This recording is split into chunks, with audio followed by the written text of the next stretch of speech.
Siana, village de la sous-préfecture de Séguéla. Ici, c'est fièrement une mosquée de type souverain.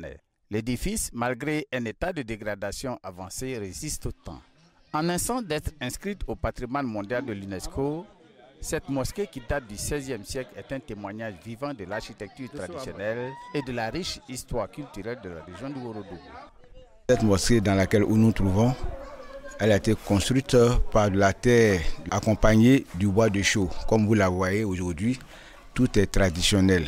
Alors, grâce à cette mosquée, l'islam aujourd'hui, Siana est reconnu par l'islam. Siana, c'est le dernier village du canton Assolo, le village, mais qui est venu à islamiser cette région-là. Nous sommes aujourd'hui les chefs musulmans du canton Nafana, c'est-à-dire Bobi, Diarabana et Douala. C'est dans ce contexte que, sous la supervision de l'Office ivoirien du patrimoine culturel, des travaux de réhabilitation ont débuté le 14 décembre 2024 pour redonner vie à ce joyau architectural. Utilisant des techniques ancestrales telles que la bauge et le pisé, les artisans locaux ont relevé le défi de restaurer cette structure emblématique tout en respectant son authenticité. Il fallait utiliser la technique de la bauge pour pouvoir restaurer les façades, les minarets et autres. Et c'est cette technique-là qui a été utilisée et qui nous a permis d'atteindre ce résultat grâce à nos vaillants maçons traditionnels. La construction de ces mosquées-là, de ce type de mosquées, c'est vrai que c'est en banco. Mais justement, c'est là la fragilité du problème. Nous, on a été formés pendant plus d'un mois et on a fait des chantiers écoles. Donc, ça nous a donné une certaine vision de l'affaire. On a fait venir des experts de Guinée et de Tombouctou qui nous ont appris à faire les réparations qu'il faut, tout ça. Au fil des jours, les travaux ont avancé à un rythme soutenu. Les façades et les minarets ont retrouvé peu à peu leur splendeur d'antan. Les maçons traditionnels, véritables gardiens du savoir-faire ancestral, ont travaillé avec passion et précision pour redonner à la mosquée son éclat d'origine.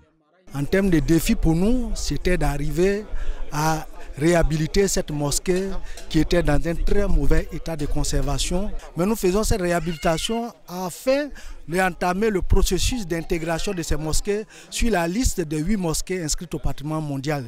Nous n'avons plus le choix de mener la sensibilisation pour pouvoir l'entretenir et pouvoir mieux préserver la mosquée. Le 27 décembre 2024, une cérémonie solennelle a marqué la fin des travaux de réhabilitation. En présence des autorités administratives et religieuses, le sous-préfet central de Séguéla, Abel Nemne, a remis officiellement les clés de la mosquée aux chefs de village et aux guides religieux de Siana. Les habitants de Siana ont exprimé leur joie et leur fierté de voir leur mosquée restaurée. Pour eux, cette réhabilitation est bien plus qu'un simple projet architectural. C'est un symbole de leur identité et leur patrimoine. Cet ouvrage-là, ça coûtait excessivement cher pour sa réhabilitation parce que c'était un coût. Il faut en prendre soin. Il faut en prendre soin. Dieu merci, ça sera un site sacré. Donc on n'entrera pas comme on veut. C'est une grande joie pour nous. Parce que si tu regardes la région de Séguéla, la mosquée est unique.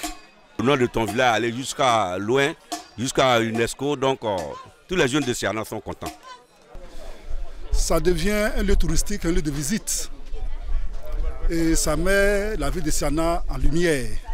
Désormais, Siana fera partie du circuit touristique du Ourodougou. Avec la réhabilitation de la mosquée de Siana, c'est une page de l'histoire qui s'est tournée, mais aussi un nouveau chapitre qui s'est ouvert. Les visites touristiques et les activités culturelles permettront de financer son entretien et d'assurer sa pérennité. La mosquée de Siana, désormais restaurée, doit continuer de rayonner comme un symbole de la richesse culturelle de la Côte d'Ivoire.